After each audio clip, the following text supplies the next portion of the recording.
Hello friends, welcome to the stream. So excited for you to be here. My name is Lisa. We're going to get straight into painting. Today we are doing a big experiment where I have created a very detailed underdrawing and I'm painting some fabric. So my thinking here is, if I have created all of this detail in the transfer drawing, can I paint on top of it and allow some of that color or some of this texture to show through, so I don't have to end up spending a lot of time on the back end painting in all of the detail of the texture. This is the experiment. I'm very excited to be painting tonight. It's been a while since I've done this live, so very excited for everybody that is here. A little bit about my setup today. So I am painting on an ampersand panel. I've done my transfer drawing with my carbon paper, and what I've done to make sure that it is fixed to my canvas and that when I scrub on top of it, all of this carbon is not going to come up, I use a workable fixative. So this is done by Krylon. 41306 is the number. And I make sure just to spray all of my transfer drawings to make sure that none of it is going to lift up in the painting process. You'll see today that I am using a layered technique, meaning the first pass is going to be very, very thin and transparent. So I want to be able to see my transfer drawing, but I don't want it to lift or contaminate the paint. So I use a fixative to secure that on there. I'm just going to go ahead and remove the reference image here so you can see my palette.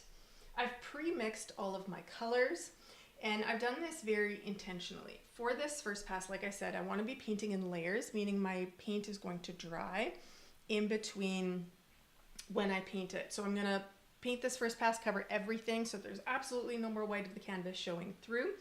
And then I'm going to go in and paint a couple of extra layers. And what I want to do for this first covering of the canvas is I want to make sure that all of my values are very mid-tone, very colorful, but very mid-tone.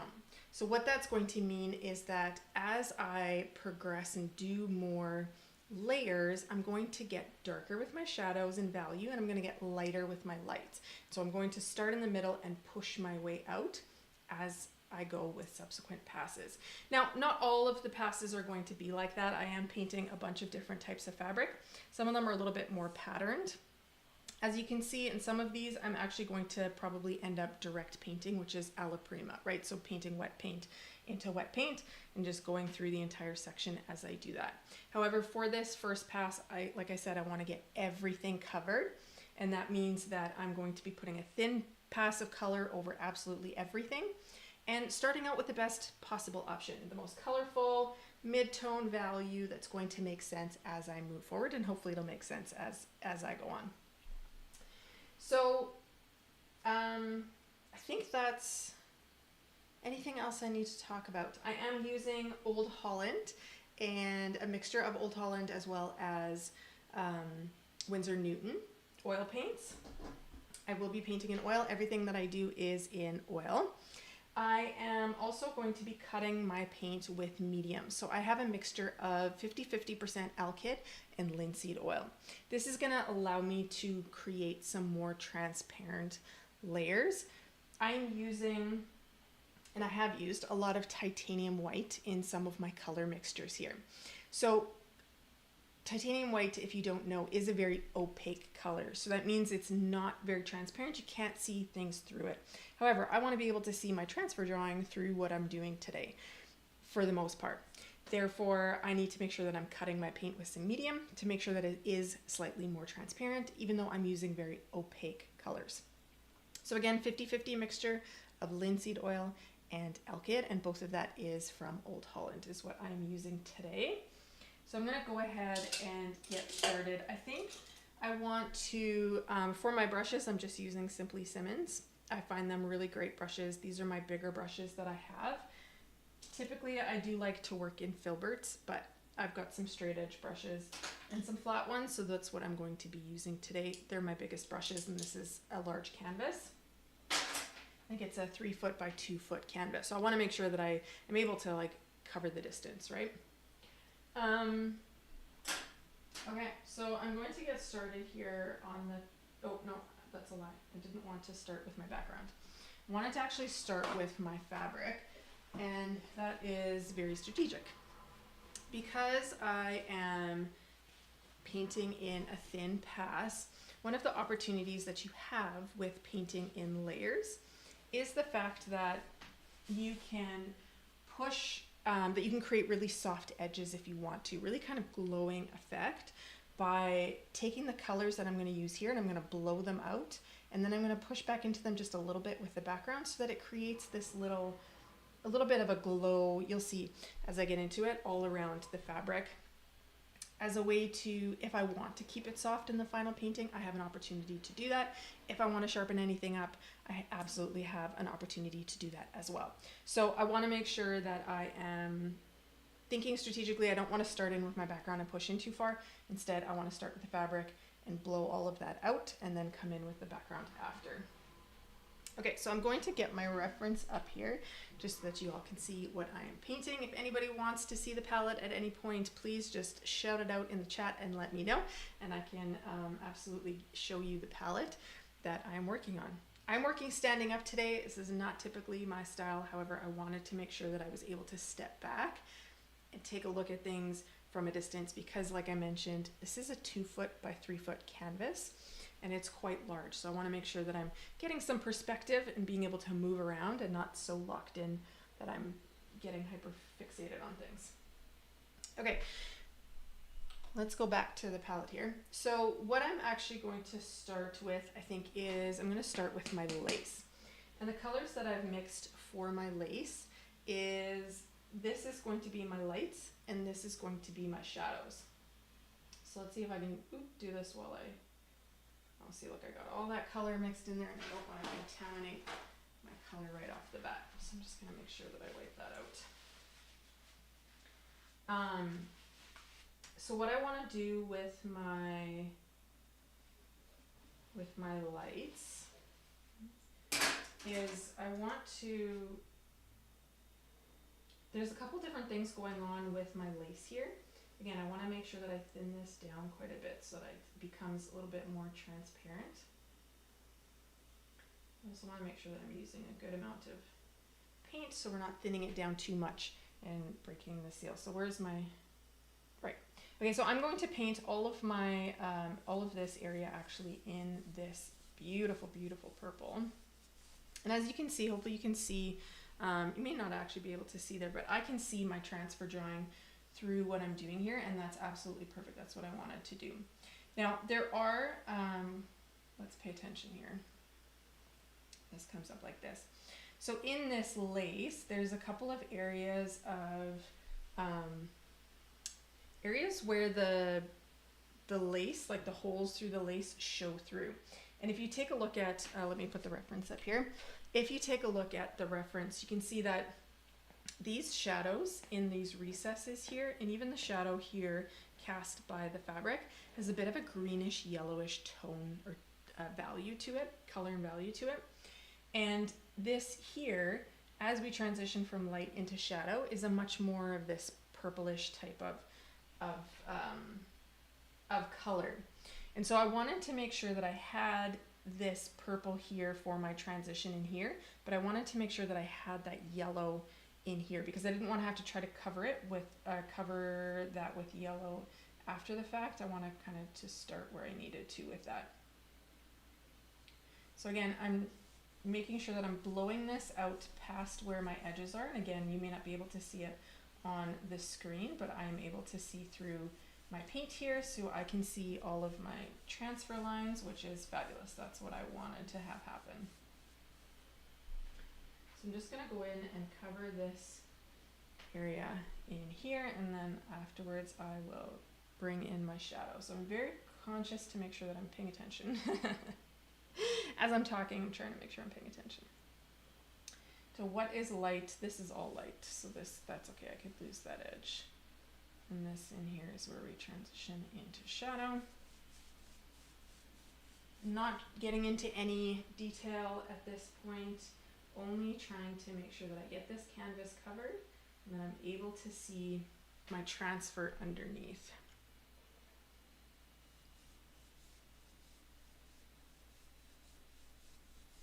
You see, I'm going to make sure to blend everything into its surroundings so that we get these really nice soft edges.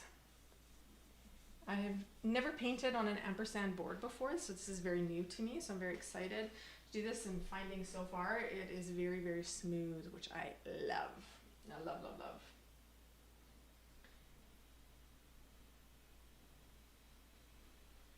All right, so again, we're just everywhere where this is in shadow over here. That there is also shadow. Now I've kept all of my shadows as colorful as I can, because I can always, as I go darker or lighter with my values, it will start to desaturate naturally. And so I want to start off with a lot of chroma to start with, and I can always tone it down if I need to. Alright, so this comes up in here.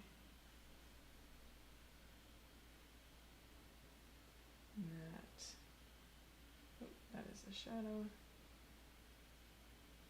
This comes across like this. So part of the experimentation for this painting is, like I mentioned up at the top, is to have the texture start to show through with my transfer rather than having to paint in all of those details. And I'm starting to see that it is showing up. You can see some of the corrugation almost of the lace, which is exciting. This may just work. This may just work. And my only concern is that as I get darker, right, as this fabric rounds out, I am going to darken it just slightly in that area. And so I want to make sure that I don't darken it too much that it becomes completely opaque. And then I'll miss, if it goes opaque, then you won't be able to see any of the value variation. Hey Melanie, how's it going? Thanks for joining the stream.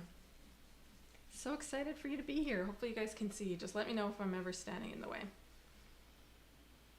Oh, I'm so excited you got to catch this live too. Are you working on something as well? Melanie had mentioned last time that she enjoyed my lives because she was working on some crocheting while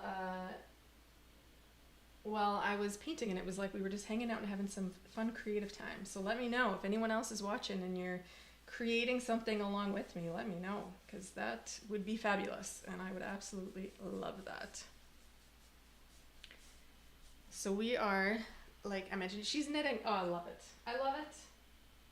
I love it. You'll have to share with me after how far you got. All right, so like I mentioned before, I'm painting in all of the lights, and this area in the back here is slightly shadowed, but it's also very light. So I'm going to put this color and value in that area as well. And the only thing I'm keeping an eye out for is these shadows, really in the deep recesses, because they get quite green, and I mixed a separate color for that. So again, blowing past my outer edges because I want to make sure that I can blend this together with my background. Now for anybody watching, do not freak out. I, in the studio, can absolutely see all of my transfer drawings. So I have not lost my drawing whatsoever. It is going to be okay. I always have to remind myself, even if I do lose my transfer drawing, I know how to find it again. I drew it once, I could find it again. So where are we going here? Yeah, this here goes into shadow, but this over here is all in the light. So we're gonna blow this side over here. All right, cool.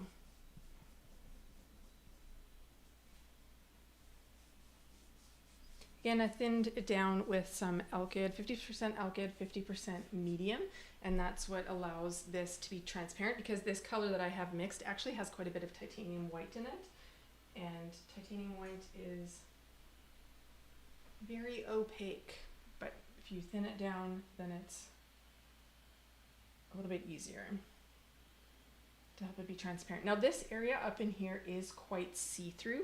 The lace, there's a lot of holes in it and the light is shining through that lace. So I think I might actually paint this top area with shadow value, and then I'll paint the lace color on top in subsequent passes. So I always have a bit of a plan when I'm painting, but things never go to plan, and so you always have to be willing to adapt or change in the moment. Figuring out what is going to make the most sense in the future.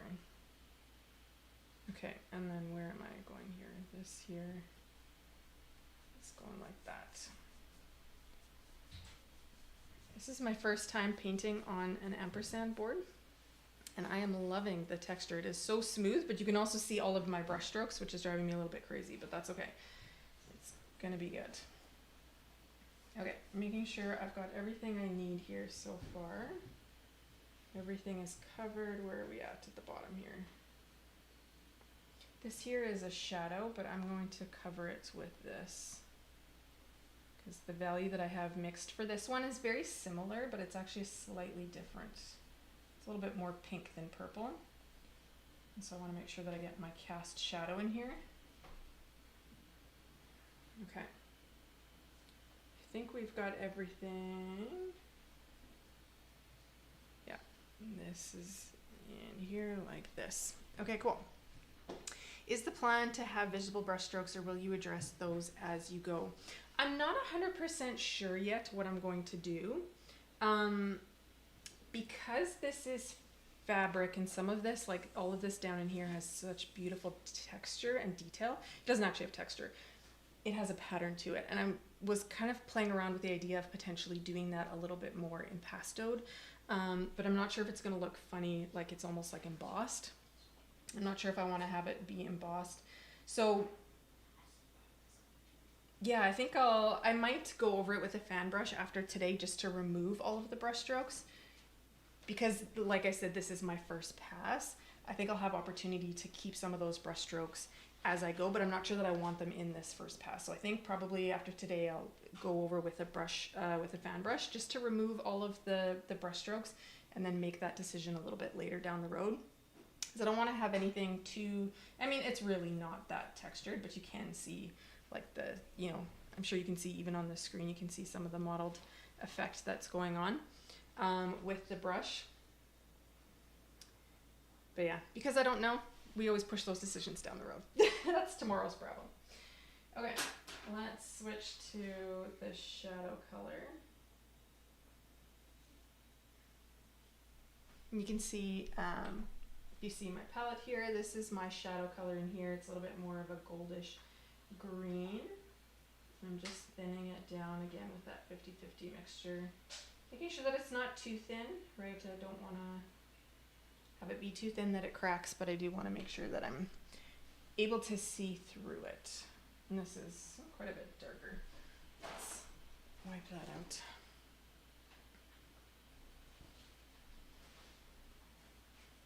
Here we go. Again, I want to make sure that I'm blending this together. I'm not too worried about contamination or about things mixing together, so I'm just making sure that I get this color and this value in here, in this area. Like I mentioned, there's a lot of see-through detail in there. There's a lot of see-through holes of the lace, and so there's a lot of that shadow coming through, and it goes all the way up into here.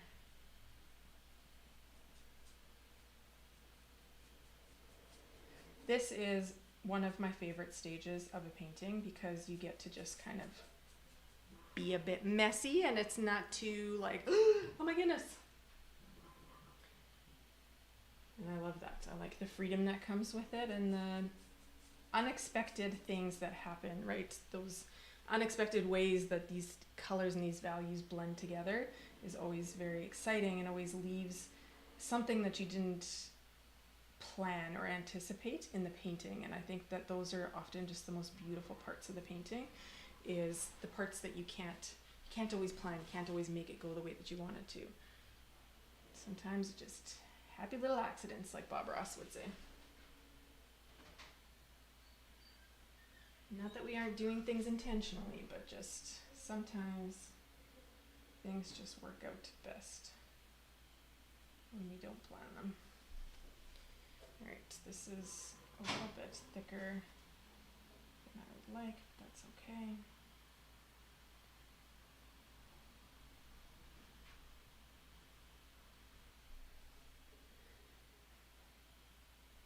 Oh, I skipped a shadow in here. Look at that.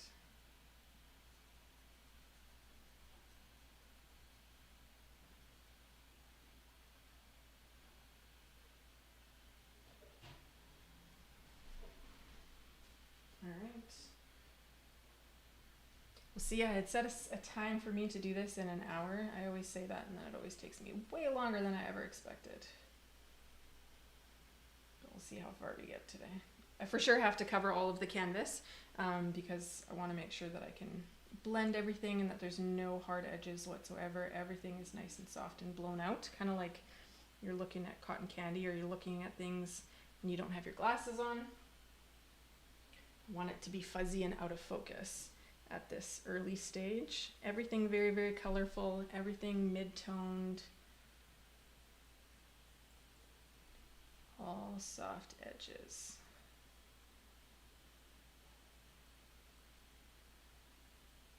Going over it again with a fan brush is going to help just to soften everything out.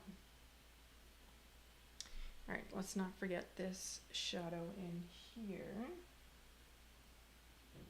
This kind of comes up in here, connects there,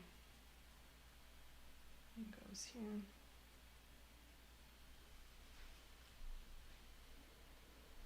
I never would have thought that this would have been the color for a white lace, but there you go.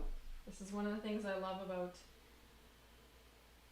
being an artist, is that when you start to really break things down into what do I think I'm seeing and what am I actually seeing, you're always surprised that things aren't always what they seem. I never would have thought that the shadow for a white lace is going to have this kind of goldish, greenish color to it. But it does. And when I put it here on the canvas, it actually looks very orange. But once I get all the other stuff into it, you'll see how it really is quite greenish. Okay, now we have a little bit of light that's poking through, but at this stage, I'm not too concerned about that. I can always add that in later. Just areas where some of this detail in the lace is showing in some of the light on this side, and I don't feel it necessary to put that in there right now.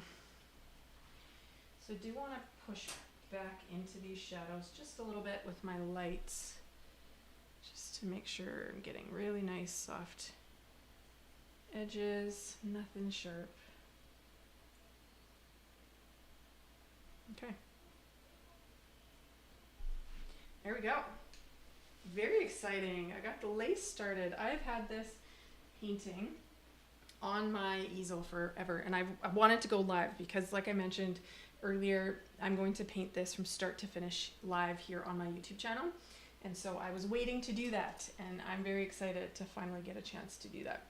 So what I'm doing with the fan brush is I'm just very, very gently, like barely even kissing the canvas. You can see there's not even any really paint on there, just going in and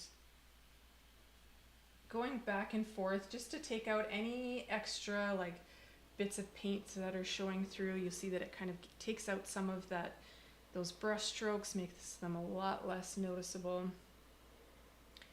And so I'm just going through and making sure everything is nice and soft before I move into the next one.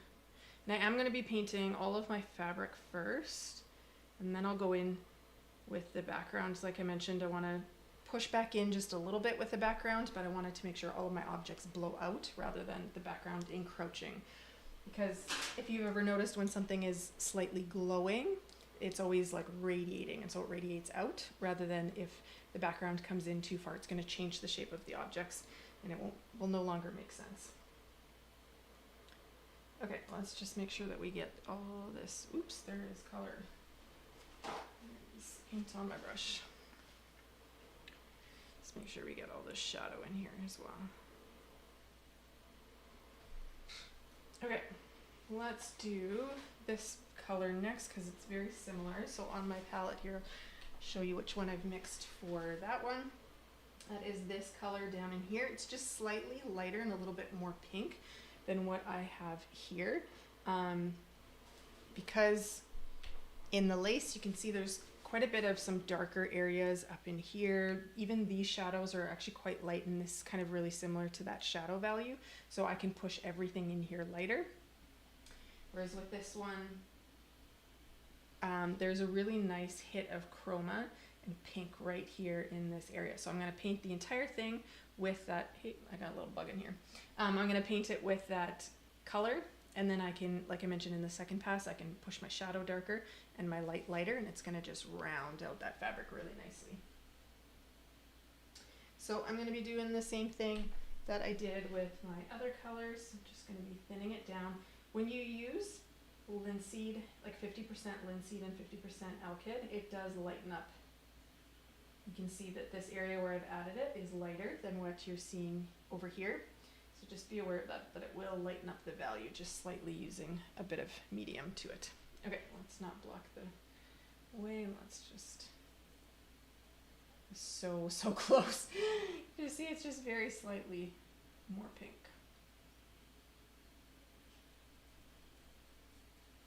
I need to add just a little bit more medium to it. It's just a little bit thick. Let's use this bigger brush. There we go. So again, I'm going to blow out into this area in here. Where am I going with this? We're going here. We're going to leave the shadow on the fabric underneath because this is quite a bit of a darker purple.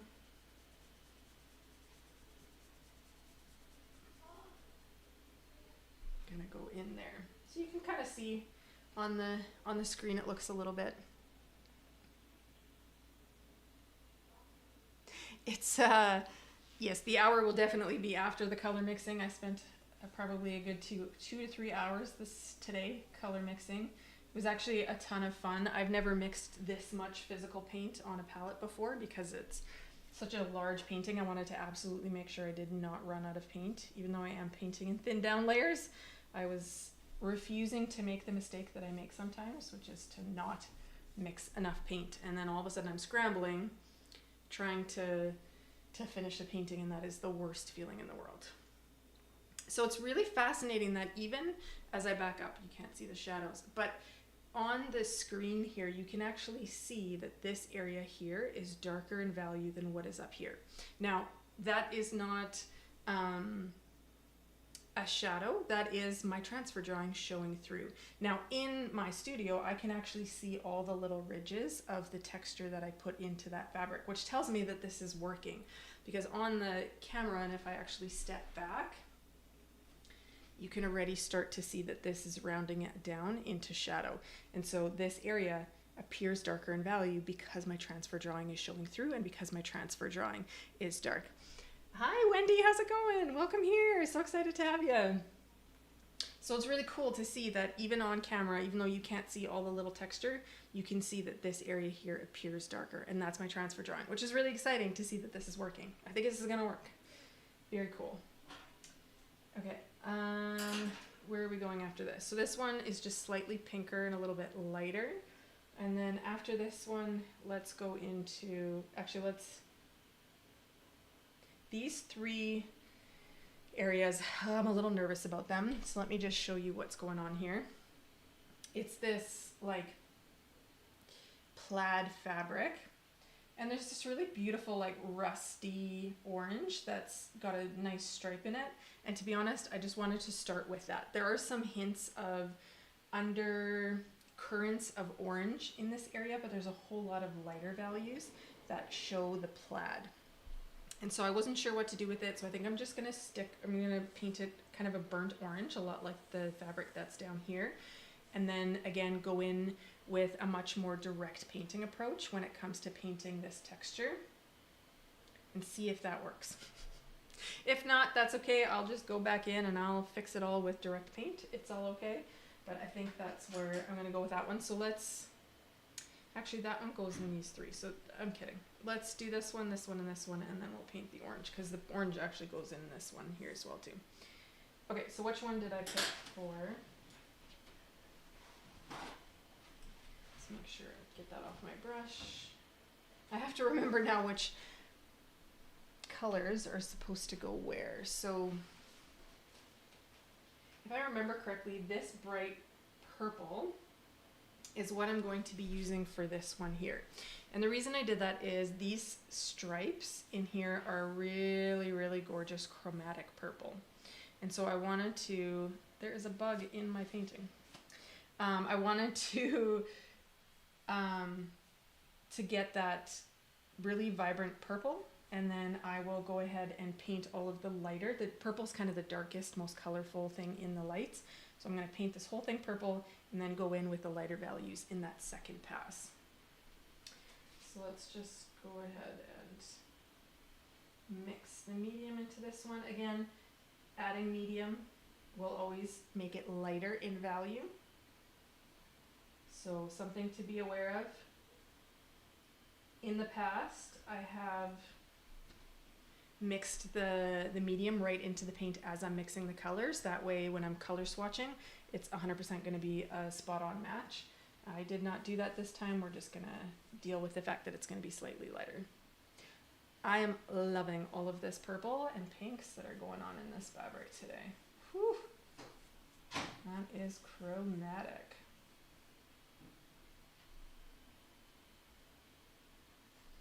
Okay, so this goes into a cast shadow there.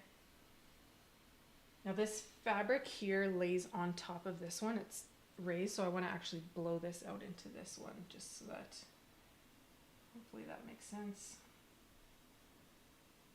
Let's get the shadow in here. I'm curious to know, Wendy, if I'm assuming this is the Wendy that I know, what are you working on these days? I'd love to hear in the chat what you're painting these days. All right, let's get this into this corner. Again, this whole first pass is going to be soft and blown out of focus. I'm just going to make sure where my shadows are and where the next fabric starts. Now again, I don't know, you probably can't see it on the screen.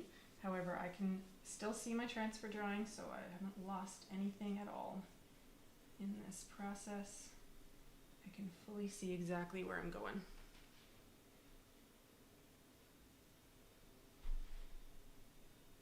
All right, so that's there, and then we've got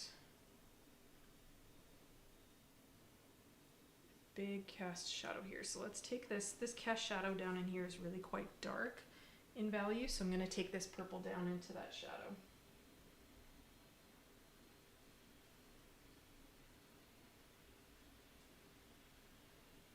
I'd love to know, as I'm painting and things like that, I can't always see who's all here, but if you're here and you're just lurking, please let me know in the chat. Just pop a hi. I'd love to know who's watching. Love to get a chance to say hi. All right, we're going to take this down into the cast shadow here.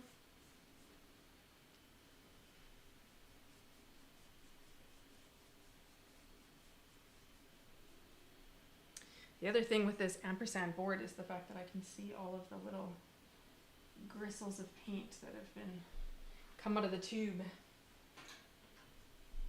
All right, so let's take my fan brush again. So you can see there's a lot of like streaks and modulation that's going on in here. So if I just take my brush and just, again, very, very gently, just go over it like that, starts to take out some of that. Some of those brush strokes makes it a lot softer. So I'm going to push, I've contaminated my brush now. Let's go back into this one.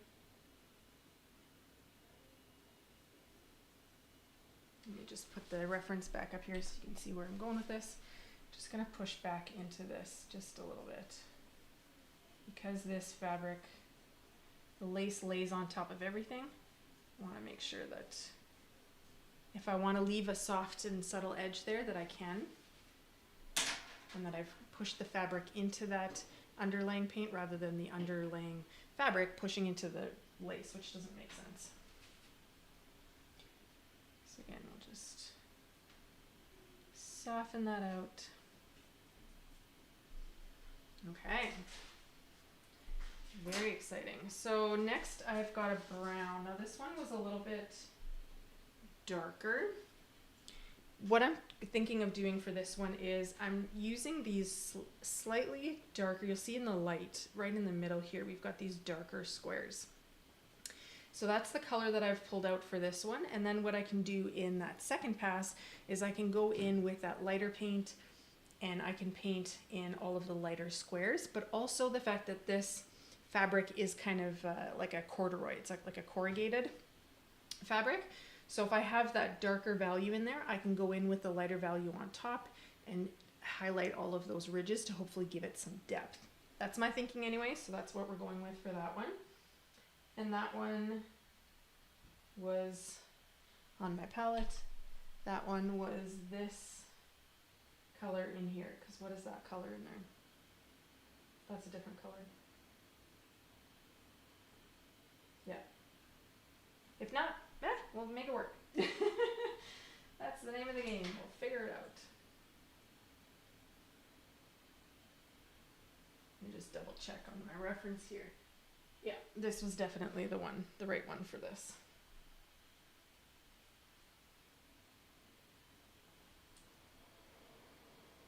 So again, I used a lot of burnt umber for this color in this fabric down in here. Burnt umber is another one of those opaque paints. So I want to make sure that I've thinned it down enough that I can still, like you can see, it goes on really thick. I want to make sure that it's thin down enough that I can actually see my transfer through it. So I may have to scrub this one out a little bit because this is going on quite thick. There we go.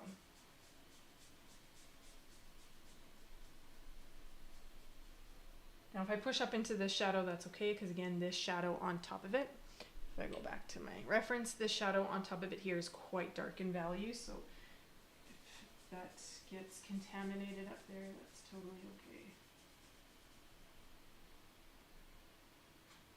Take out all those little pieces of paint from the tubes. So again, you probably can't see it. Oh, maybe you can a little bit. You can see that I can see through my transfer, or see through my paint here, so I can still see my transfer drawing. So I'm not going to get lost in the process. And then this fabric comes down. There's a tiny slip of orange under here. And I think I'll probably push, because the orange is a lighter value, I think I'll push my orange up into my brown rather than the other way around. That way it keeps it cleaner. I don't want to have a muddy color right away if I don't need to. So now this brown meets the white just over here. And again, because this brown can be really overwhelming, I'm going to make sure that I push my other values into it rather than having it push into other values. So rather than having my brown push into this slightly lighter brown fabric, I'm going to have my lighter brown fabric push in, and my fabric, my lace, sorry, on the top, I'm going to push it down into my brown. My orange, I'm going to push it up into that brown, and that way we don't get contamination, because brown is quite a it's a desaturator, right? When you add it to other colors, it's going to take out the chroma, or it's going to change the color. And so I want to make sure that I'm not doing that at this stage. I can always do that later where I need to, but at this stage I want to keep things really colorful. So if you have a darker or a desaturating color, right, anything that's got a lot of brown in it or black in it, things like that are going to desaturate the colors around it. Now this is quite, the value of it is quite a bit darker than some of my other stuff going on here, and that's okay because when I look at it, really my top fabrics here are really quite light in value, whereas these are starting to get darker, so it's okay. Just telling my brain it's okay. We got this. All right.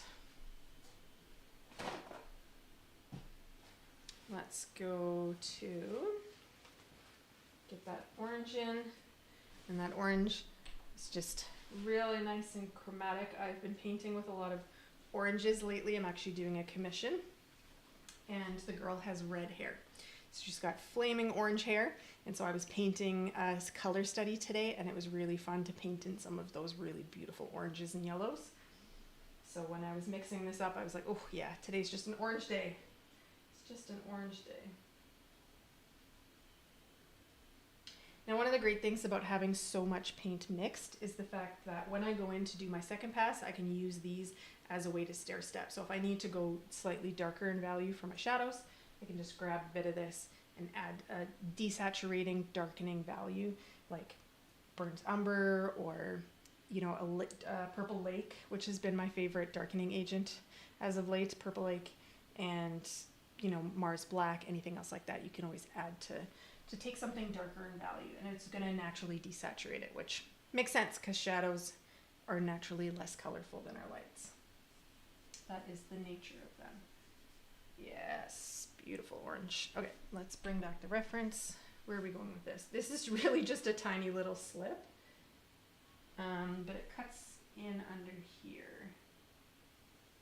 So again, we want to push out into the brown to make sure that we're not contaminating our orange. So let's get all of our orange in here, and then we'll push up into the brown.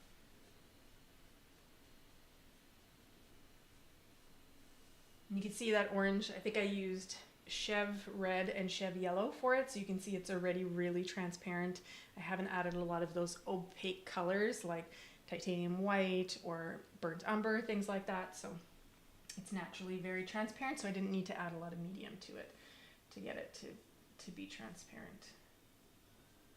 Alright, so let's push up into this, just wiping my brush, picking up more paint continuously, making sure that I don't bring anything down. I'm pushing up, you can see. And on, on the screen that looks like it's on fire. It's gorgeous.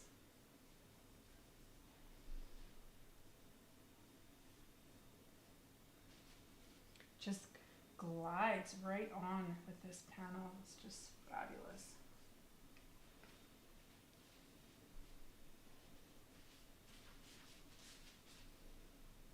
Alright, so for anybody that's joined a little bit late, like I said, please let me know in the comments.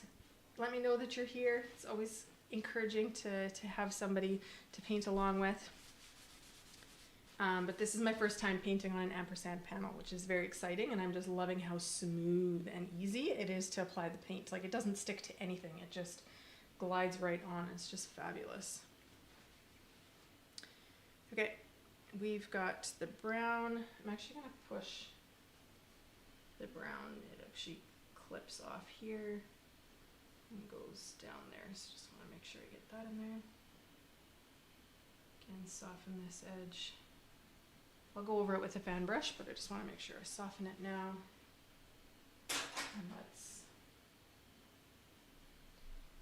make sure we clean that up. Don't want to leave anything there unnecessarily. All right.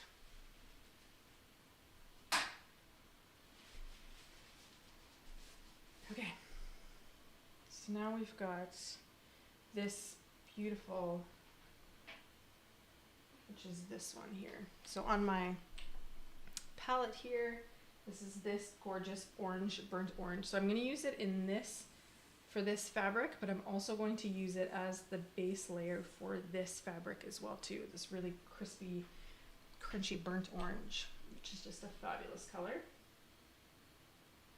The first pass is always my favorite because the well, like I mentioned, you get to paint a little bit more freely, but also the colors are so vibrant. It's just fun to play with really vibrant color.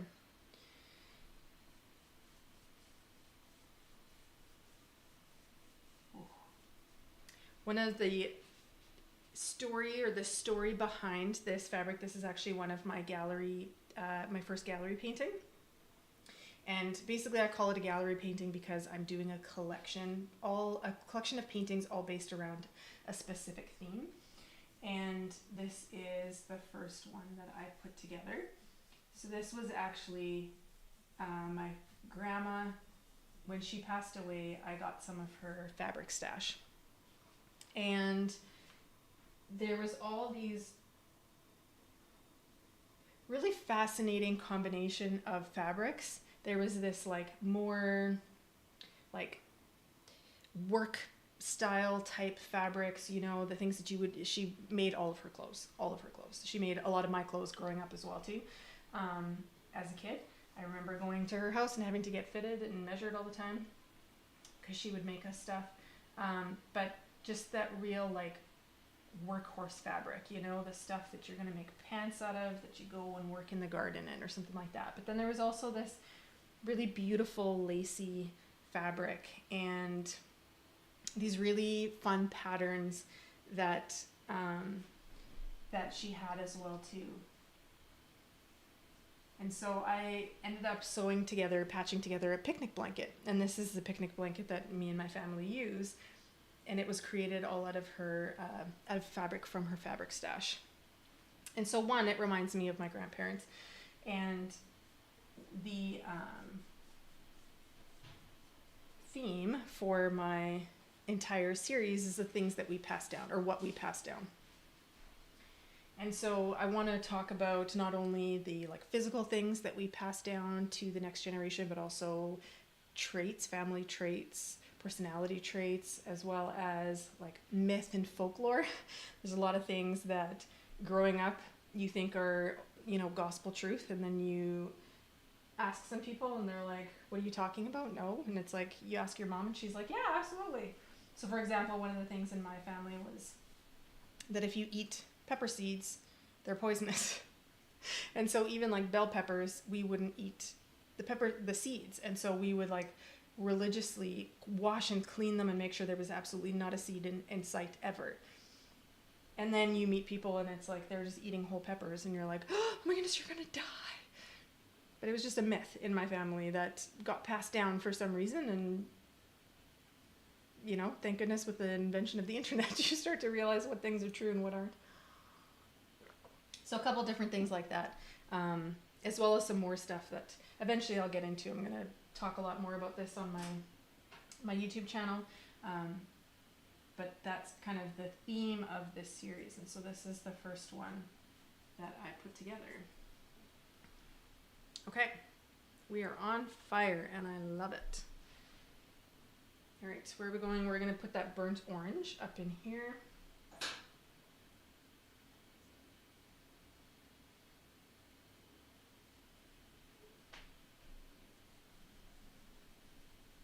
My grandma was a very creative lady, and I'm pretty sure I get my creativity from her. She was a DIYer. She was if I can't afford it or I don't have it, that's okay. I'll figure it out myself, or I'll make one myself, or I'll sew all my own clothes, right? She's a very industrious lady. Grew all her own food, sewed all her own clothes. Was the happiest woman you'd ever meet. Okay. I want to make sure I'm pushing that lighter fabric. Oops, I'm blocking it. Lighter fabric into the darker fabric. She was amazing. She was absolutely amazing. Part of that generation, you know, where they went through some stuff, and yet they ended up just the most humble, gentle, sweetest people in the world, even though they went through some things, you know. They saw some life events through some pretty horrible world events. All right, where are we going with this?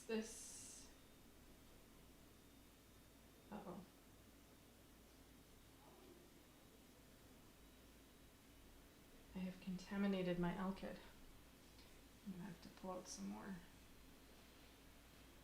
Just want to make sure that I'm pushing again my lighter values out into my darker values, not the other way around. And my purple.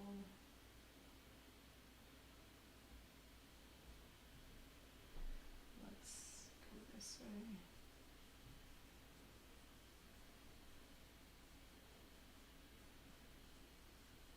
Yeah, so I have a couple of the images already kind of in my head. There's a couple that I've put together like still lifes, like this one. But if you're interested, let me know. Let me know in the chat. I'm going to do a couple of videos on my channel just in terms of how I'm putting together some of the reference images. So there's one that I have that I need to take it outside. I need to do some outside photography as well as probably some studio photography and combine them together in order to make it work. There's some like food photography that I need to learn how to do, so I'm going to be YouTubing that and probably creating a video just on how to do evocative food photography, because that's a part of one of my paintings that I'm conjuring up in my head at the moment as well too. So let me know if that would be of interest to you about just how I'm putting together my reference images, or how I even just put together this reference image and what I was looking for when I put it together in order to think about what the final painting was going to look like. Okay, so we've got all this fire going on. Now we've got blue, and then we've got this one over here. So let's maybe start working this side, and then we'll come back to it again on this edge. I've blown out past where my transfer drawing is, so that then I can push back with the background a little bit. And I have to be careful what brushes I use. Again, like I said, I was doing a color study for a commission for a portrait today, and so the background was green, so I've got green on my brush already, so I have to be very mindful of what I'm mixing into to make sure that I'm not contaminating my color. But I'm doing some blue, so hopefully that green, oh yeah, I need to take out a little bit more Alkyd. Hopefully that green isn't going to contaminate it too much.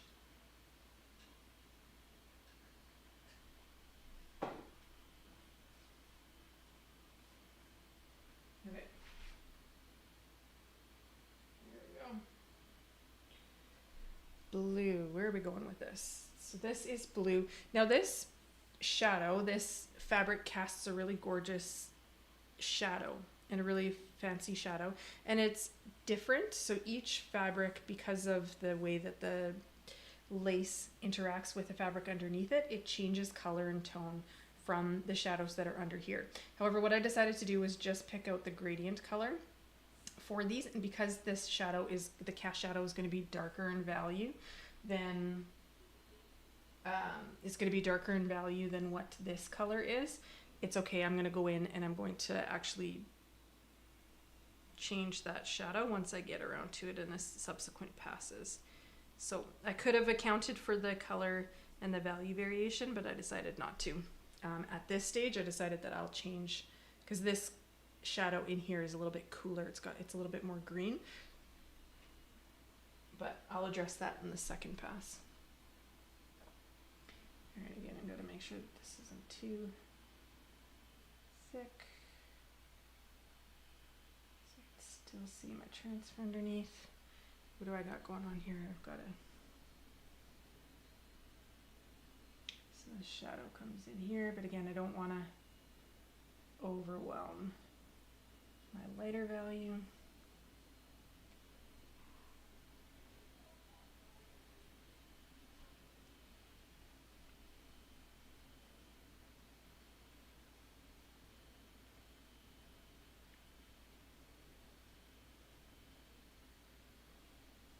And this green, or blue, sorry, I'm actually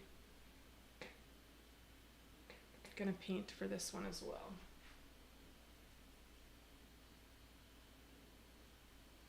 This fabric over here is that purple again, so I'm gonna put the purple back there, but we're gonna do blue down on this one as well.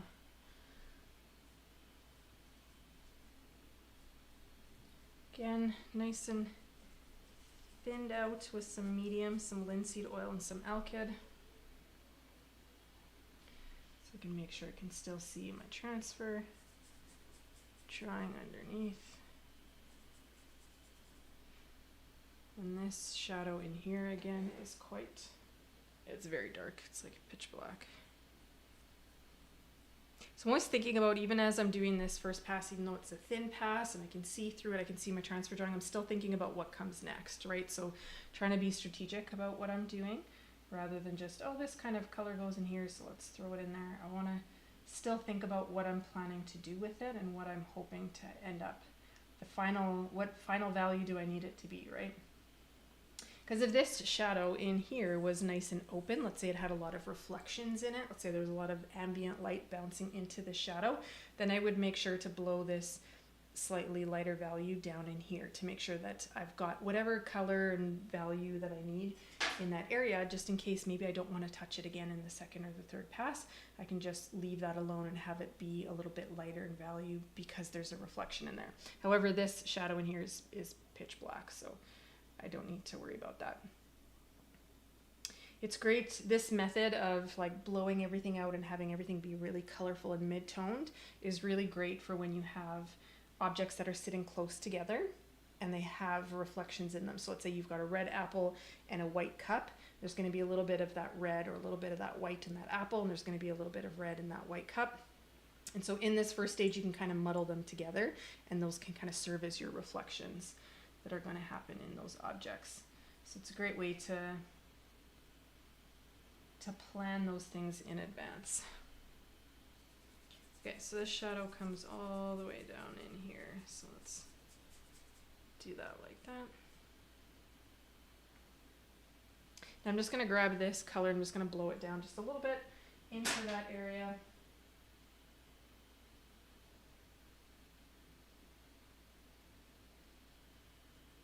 Again, leaving those lighter colors so they don't get contaminated or overwhelmed by darker colors in this first stage.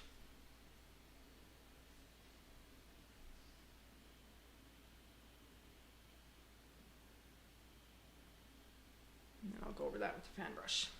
Okay. Cool. Okay, we're almost coming up to the hour, and I still got to do the background, but hopefully that'll go quick. All right.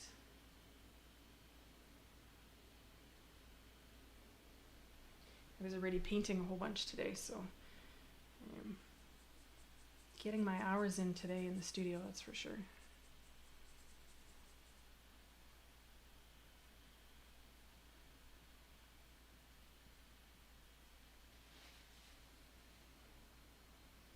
Okay, I'm actually gonna contaminate this just a little bit because this shadow is nice and purple. The shadow on this blue fabric actually has a bit of a nice purple shadow to it, so we'll just get that party started early with a little bit of purple in there. Not a lot, just a bit. That way we're already on track to where we need to be. Okay, this goes under here, and then this shadow is quite dark.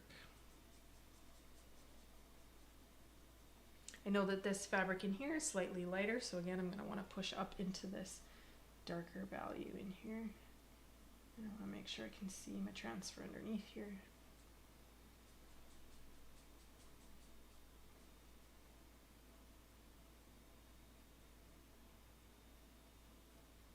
All right. Let's grab a new fan brush because I don't want to start contaminating stuff. Just again, go in with a very, very light touch and just blend this all together so we don't have any hard marks, any hard edges. Make sure everything is nice and soft. And so you can see here I've got that purple that's already started into that shadow there, and that's just going to help set the stage for when I go in to paint that. So I'm going to take out a little bit of the, here we go. Okay. So we're looking good so far.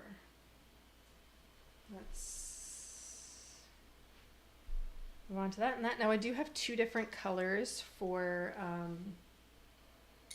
my light and my shadow on this wooden tabletop. I know it's kind of cut off in my stream here today, but I've got two different colors for my light and my shadows. I just wanted to make sure that for myself that I was making sure that I made that clear distinction here in this first stage so that I don't get lost in my second and third pass with my tabletop. I just want to make sure that I have a clear distinction between my light and my shadows on there.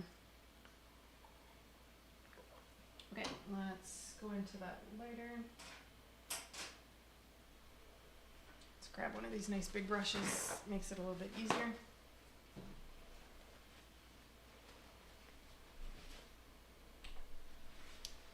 Just trying to remember where I was going. Oh yes, this here is my value for this fabric in here.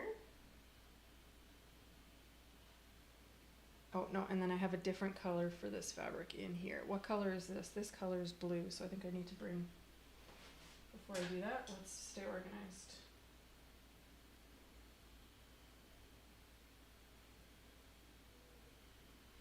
So this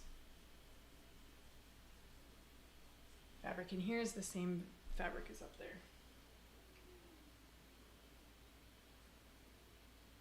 I personally love painting fabric. I find it so much fun. There's so much, I mean, not only with the patterns of it, but then the textures of it, and then the way that it folds and crinkles based on the lights. It's just so much interesting things going on with fabric. I could paint fabric all day long. Okay, where's this? Now I'm blowing up into this shadow, this area, but it's a pretty hard line between these two, so I'll probably go in with a straighter edge and do that. So it's okay that they're contaminated. Alright, I'm holding too many things in my hands. I've got paint all over my hands. Okay. Let's clean up. There we go. Alright, now we're going to go in and paint this. We're getting there.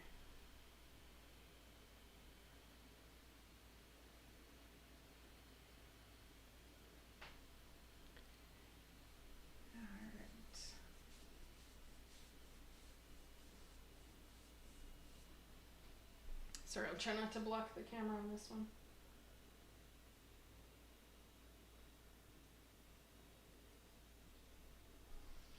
Well, I can definitely say I mixed enough paint. I'm not running out, so that's positive.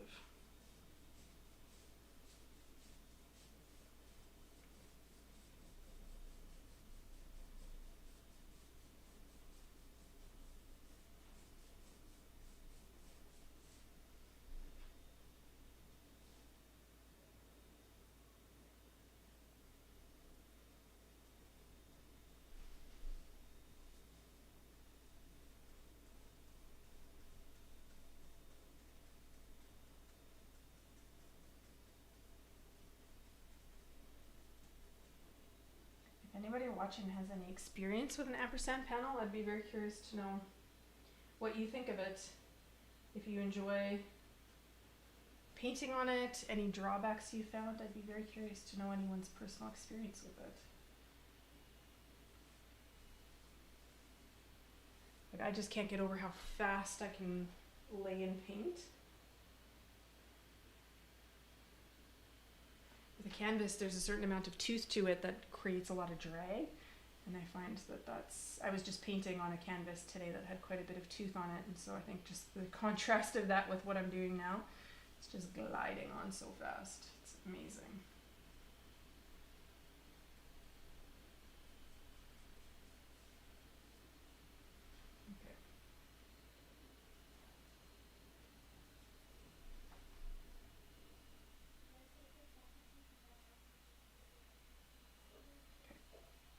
this one here, you can see there's a lot, again, you can see all the mottled effect of my brushes. Yeah, absolutely, Roberto. So the name is ampersand. So it's an ampersand panel. It's like a composite wood that's been treated with acrylic, what's it called? Gesso. So it's ampersand, AMPERSAND, I believe. I am thoroughly enjoying the experience of painting on it today.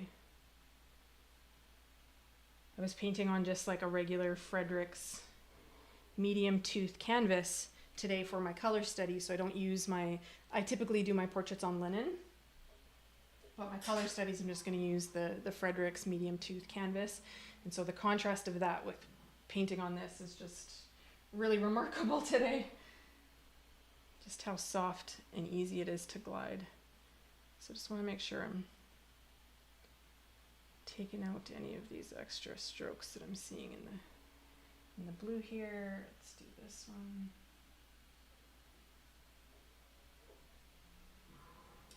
Okay. And the next, so now we're just going to do this one, and then we can move on to the tabletop, which is very exciting. We're getting so close to getting the whole canvas covered. The goal today is just to cover everything in one pass. For anybody that joined a little bit later, I am planning on painting this from start to finish live, so I'll let everybody know when I am going to go live again to do the next pass once this dries and I mix up all the paint for the next one. Then I will go ahead and do the next pass.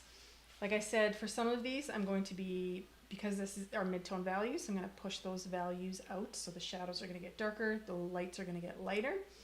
Some of them, like these ones in here, I'm painting it with just a really thin pass of paint today, but I'm probably going to go in and do it in a bit more of a direct painting approach, because there is so much pattern to it, and I love the pattern. And that's a part of what I loved about this, the way that these fabric lay together, was the fact that some of them are really very plain, very basic, very, you know, utility driven, and then there's some of these really beautiful and soft and feminine fabrics, and I liked the contrast of that, so I want to make sure that I accentuate that detail. Okay, so where are we going? This is our last fabric color. Yes, it's good. I can see on my panel on my palette there everything that I've mixed up, so that means that I've just have my background and my tabletop left after this. And I'm just gonna again grab a little bit more my Alkyd bottle. I have some old Holland Alkyd, and the other day I didn't realize, obviously I didn't close the lid all the way, and it fully cemented onto my what's it called, my cart, because it had tipped over and I guess some of it had spilled out, and so it fully connected to my cart, but at least it didn't dry out, and the inside it just leaked. So I had to take take a knife and try to like cut it out of there to get it out. So double check that your linseed oil and your Alkyd are all fully shut before you walk away for the night. Lesson learned. Okay. All right, so for this one, I went with a little bit more of a shadow color, so you can kind of see it's a little bit similar to what we're seeing in some of these shadowed areas. Because the fabric is so light, and we're gonna go in with all of that. Where does this shadow go? I think this shadow disappears into the fabric and the tabletop meld into one. But because I know that most of this fabric here is lighter, I'm okay with just using this as the first coat. And like I said, I'll probably go in with a little bit more of a full palette and just paint this one section at a time.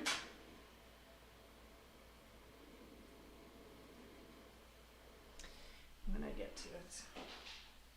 think that's one of the great things about learning different techniques and learning different ways of painting is the fact that you can mix and match them as you need to. And you can decide, even in one painting, what makes sense in an area and what is just going to be a ton of work and is unnecessary in another area.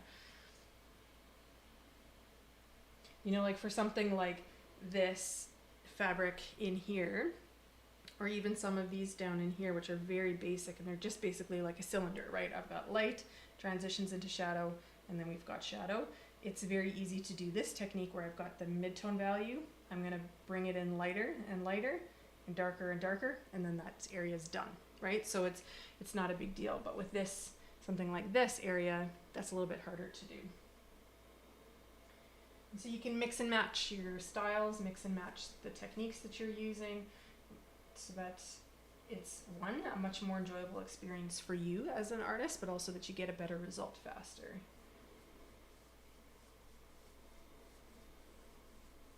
All right, so let's, again, I wanted this one to be a little bit more of a thinner wash. And I'll do the same over here.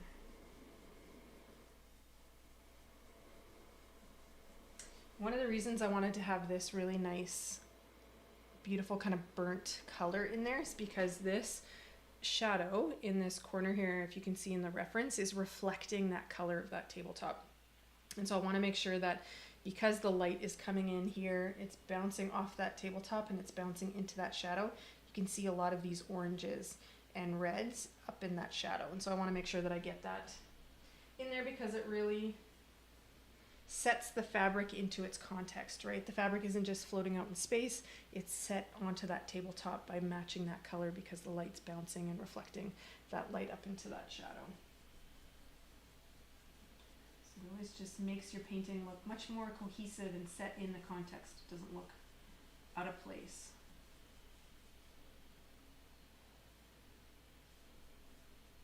Okay, let's make sure we go all the way to the edge with this and even a little bit past. Okay. Cool.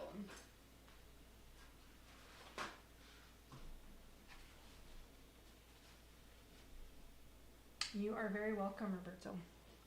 And thanks for being here. It's good to hear from you. All right, so let's,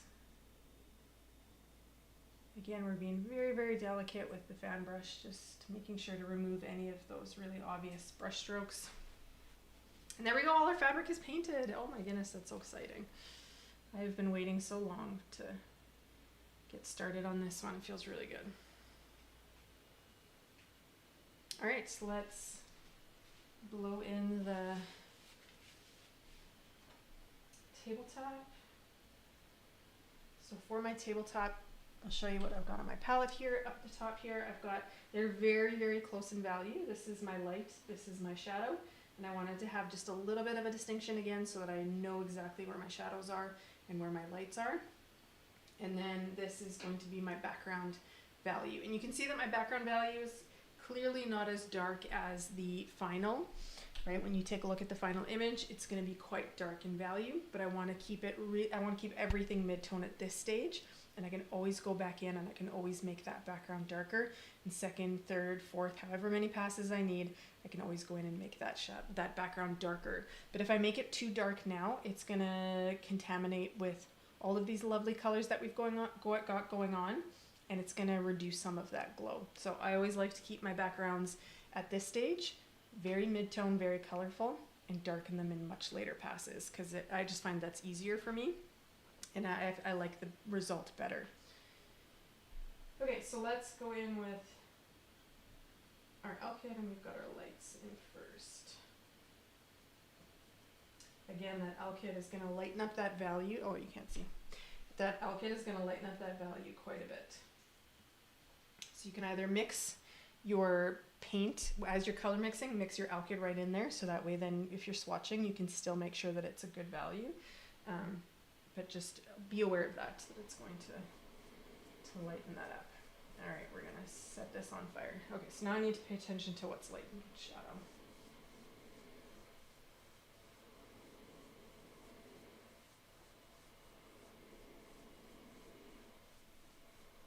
Now I'm thinking about, as I'm looking at my reference, I can see that some of this fabric in here is reflecting off the tabletop a little bit, so I'm going to leave some of the, I've blown past my transfer edge here.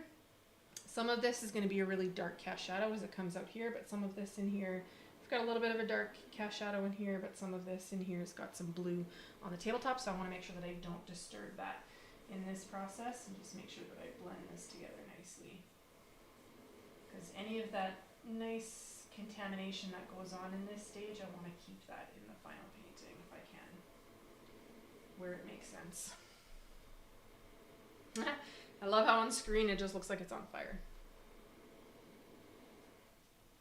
Okay. So we've got light all the way up into here. And this is, sorry, this is probably off screen so you guys can't see, but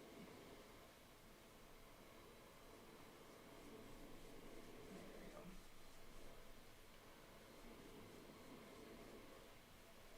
go. And you may not be able to see it on the camera, but I can see it on my palette here. I can see all of my transfer edges. Let me just move this.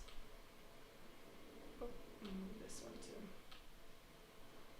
There we go. Now you can see a little bit more of what I'm doing here.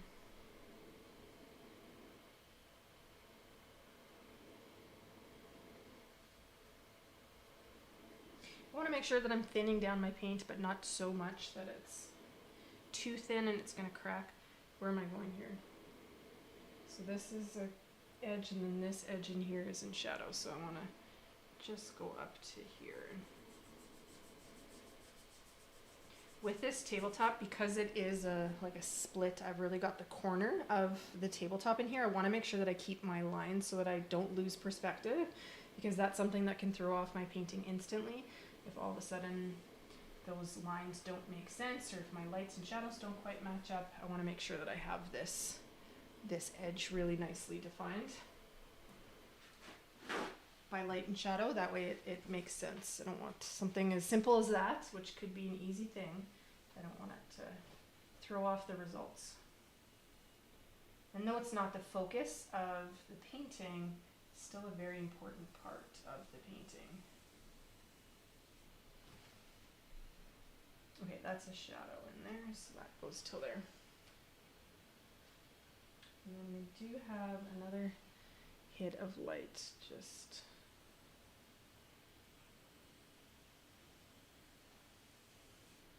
goes in like that. Nope, that's a lie. That's a shadow. This down in here is the light.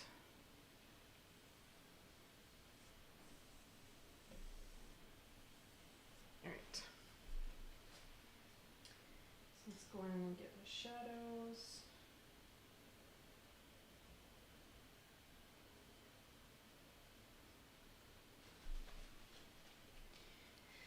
All right, who's still with me? Who's still with me? 1 hour and a half. An hour and a half. We're doing good. I was trying to do this within an hour, but it always takes longer than I think. Are we hanging in there? Anybody have any questions? If you got any questions, let me know. I'd love to hear them.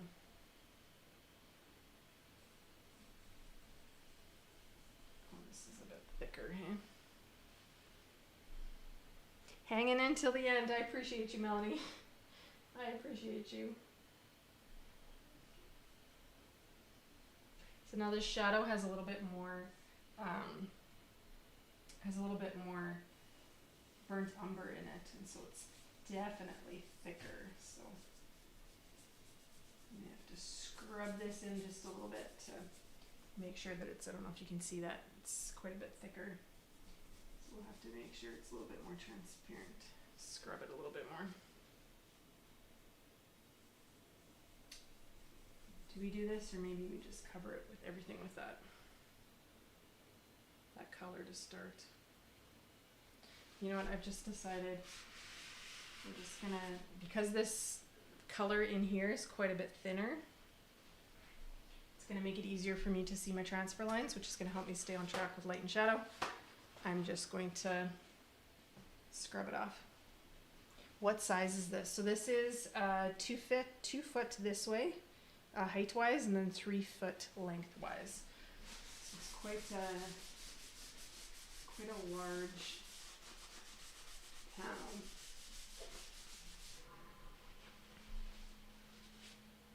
There we go.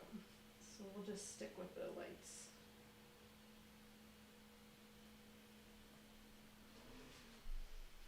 Yeah, I wanted to do all of the paintings a little bit larger than what I typically work. And I love the fact that this painting is actually larger than life, right? So the fact that this fabric is much bigger than what it would be in real life. There was something about that I found very interesting or kind of funny, and so that was a part of it. I don't know if all of my paintings in this series will be larger than life or not. I'm not 100% sure. I haven't decided, but I just liked the scale of this one at this size, especially all the fabric, all the lace and stuff like that. I found it really interesting. All the nooks and crannies, all the texture of like the what's called the corduroy, things like that. I thought that was very fascinating. So it's a little bit easier to work in some of that detail and texture when it's larger than life compared to trying to get that into a tiny little painting. Okay.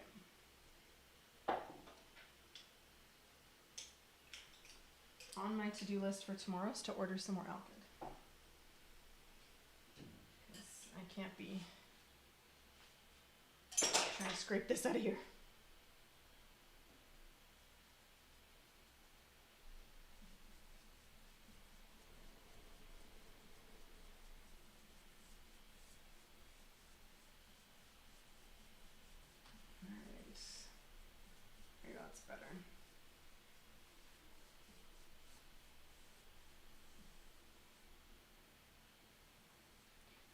I'm just going to go all the way up there.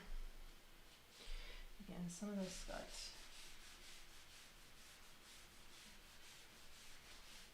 quite thick. I'm just using a paper towel just to scrape away some of it. Now I've got this color all over my hands.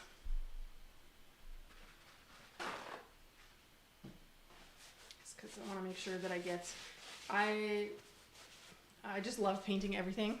I've already said that I love painting fabric. I love painting wood. I find it really, really great. And so I have all the different like stains of the wood in here on my transfer drawing. So I don't want to lose that at this stage because I love the look of wood. And I find that painting wood in layers, painting it in different layers, is what I find gives me the best effect. So if you have it really nice and colorful at this stage, and then you can go in and add that variation, having this lighter in value colorful areas, I find gives wood that kind of that the wood like look. Right? So I've always found layered painting to be the best technique for me when it comes to painting stained wood specifically.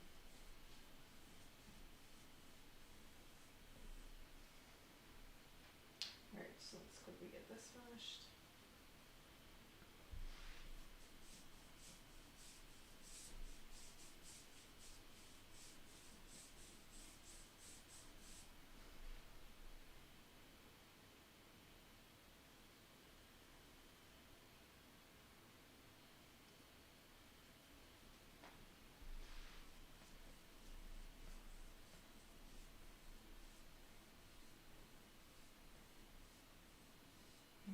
Now we just have the background. Woohoo!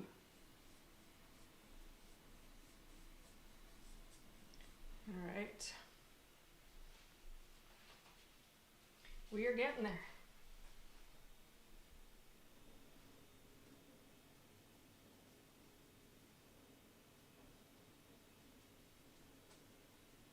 So again, like I mentioned for the background, I have lightened up the value quite a bit compared to what the final painting is going to be, but that's okay because we can go in our second and our third passes and darken up anything that we need to make it darker. And I also find that having it lighter like this in that first pass is going to allow you to create a little bit more of like a mottled effect, where in the final pass, instead of like putting super opaque paint over there and having it be a big dark flat background, having that final pass be slightly thinned down allows some of these lighter areas to kind of show through, and it gives it a little bit of impact. I don't want there to be too much going on in the background, because this is a nice area to just let your eyes rest, because there's a lot going on over here. But I do like a little bit of something going on there, so it's not just nothing at all. Alright, so again, I'm gonna just allow this to contaminate. This here, I know you can't see it on the screen, but this here is where I'm blending. This over here is where my actual edge of the fabric begins. So I'm nowhere near where I'm actually into the fabric, but I'm just blending this to create kind of a nice soft edge. And again, I'll go over this whole background with a fan brush to really, really get it nice and soft.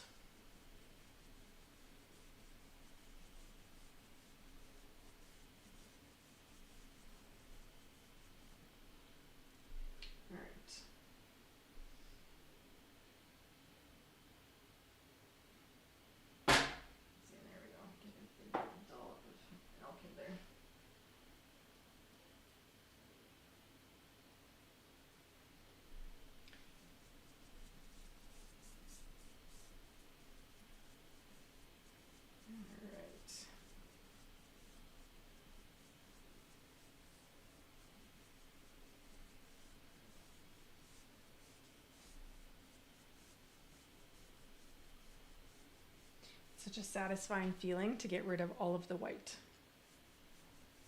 You feel like you've made huge progress on your painting when you can't see any white of the canvas left. I just gotta lift up my canvas has a little knob that holds the canvas in place, and I want to make sure that I don't leave that part white. So again, up here at the top, this is where I'm blending. The start of my fabric doesn't actually start till about there. So I'm just using this as a bit of a buffer zone, but also a way to, if I need to or if I want to, in subsequent passes, have a little bit of a glow, leave some of these edges a little bit soft. And that just, you'll see as we get into it what that allows you to do and just the options that it gives you. Now I may not want to take those options. As you can see in the reference, all of my edges are quite sharp, but I like to have the option, and I can make those decisions down the road, just depending on how the canvas is turning out, depending on the way it's going throughout the process.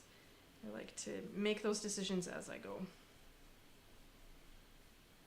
But if we don't have these blended areas in this first pass, then it's a lot harder to create that glowing effect later on. It's going to be really hard to get that in place. So even in here, as I'm putting this in, there's some darker areas, there's some lighter areas, and that's okay. I'm good with all of that. Just putting in my background, just making sure that there's no white of the canvas showing through, that's all. So my only goal today was to get color on, get a lot of color on the board, and then to get everything covered.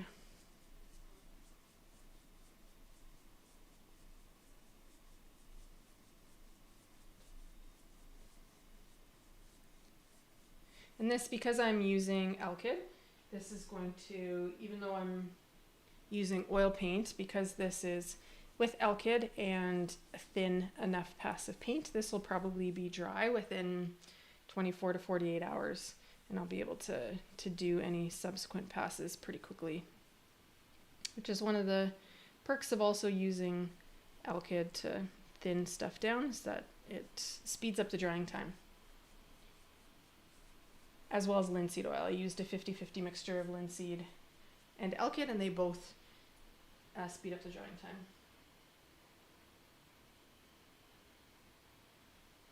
I love how at this stage of the painting, it looks so like amateurish.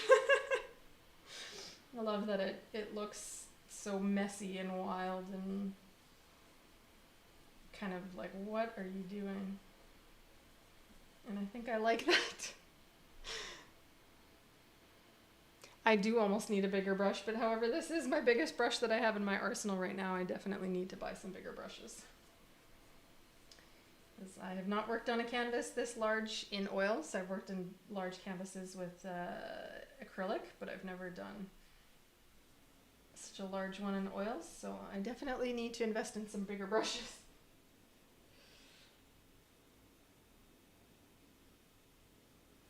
It'd make this process a lot easier.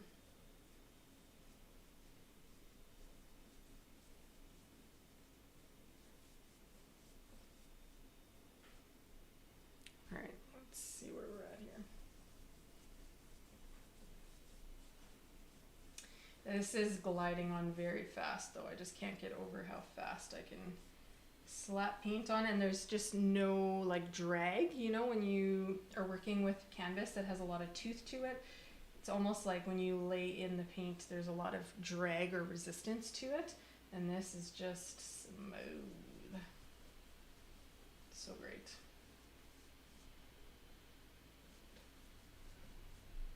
All right, let's just do that one quick corner. And then we're done. How did we do? 9:36. Not bad. I ended up starting a little bit late. I didn't know. Couldn't quite figure out how to get it started, but we did.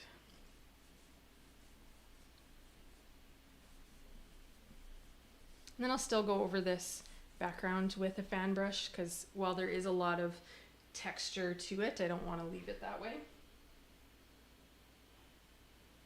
I don't want to have any of these, you can see all of these brush strokes in here. I want to make sure that I'm softening that out just with the final fan brush, and to make sure that all of these edges in here are also just nice and blown out, then it makes it a lot easier. So again, you can see here where I'm blending all the way out here. My fabric doesn't actually start till about here. So I've blown it out kind of about 1/2 inch. Out, it's probably not necessary. I'm not going to leave the edges that soft, but it just leaves options.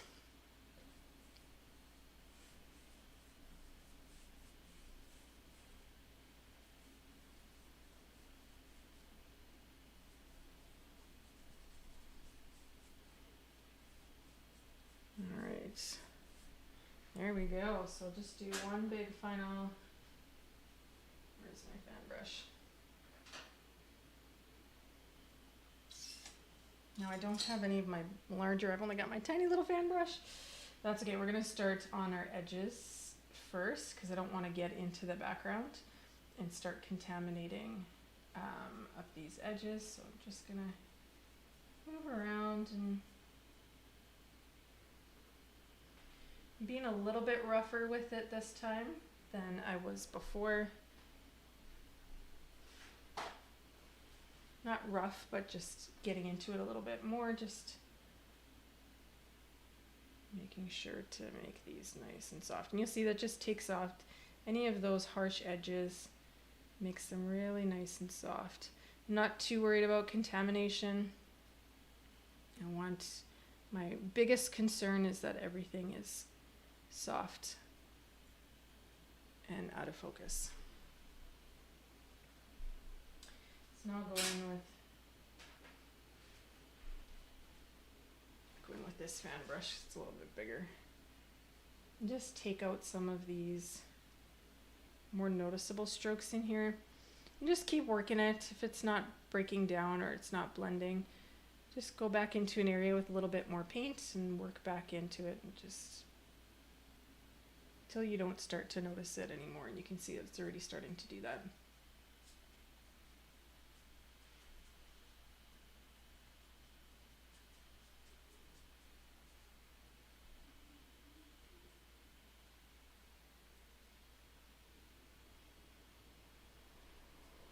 Just keep doing it until you feel satisfied. It's kind of a big streak of paint here, so I just want to break this up. I don't like that there's a big almost a big ridge here.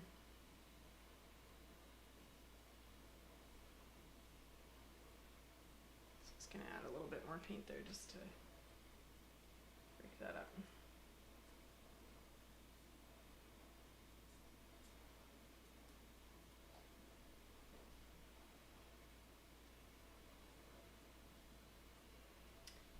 And there we go. It looks like a mess. It looks like an absolute mess, and I love it. And I love that this first pass. Lisa, you said you're surprised by that. What are you surprised by? Sorry, I didn't see your comment there while I was talking. It looks so like rough and kind of amateurish, and I think I absolutely love that. You wouldn't imagine that this is going to turn out to be a, you know, a beautiful, very realistic looking display of fabric, but it will. I just want to blend out some of this in here. Some of it got a little too rough. I'm sorry, Lisa, I didn't catch what you were surprised by, but if you could... Oh, that it's a mess. Yeah. Absolutely. It is an absolute mess, and this is how it should look after, because I'm painting in layers, this is how it should look. Just a little bit messy, a little bit contaminated, out of focus. And you'll see the next time I go to paint how it's already going to start to come into realism, right? How it's going to start to come together even quickly, even after that second pass. But the first pass, there's something very unrefined about it that I absolutely love. Absolutely. If you start, you had said here you love seeing how light it is, you start your paintings too dark. For sure, everything here I want it to be a mid-tone, right? I don't want to, the fabric here ended up starting a little bit lighter because in the end I know how light it's going to get. It's some of the lightest things in the painting. But going this just all mid-tones allows me to see my transfer drawing, allows me to see where I'm going, and it allows me to push those values one way, lighter in the lights, darker in the shadows. And so it's everything mid-tone is what we want kind of at this first stage. All right, well, that's it for today. I will let you know when I am ready and geared up for second pass. And yeah, I'm looking forward to seeing you there. Thank you so much, everybody who joined today. I really, really appreciate you. Thank you for everybody who chatted in the chat. I appreciate you, and I will see you in the next one. All right, take care, everybody. See you next time.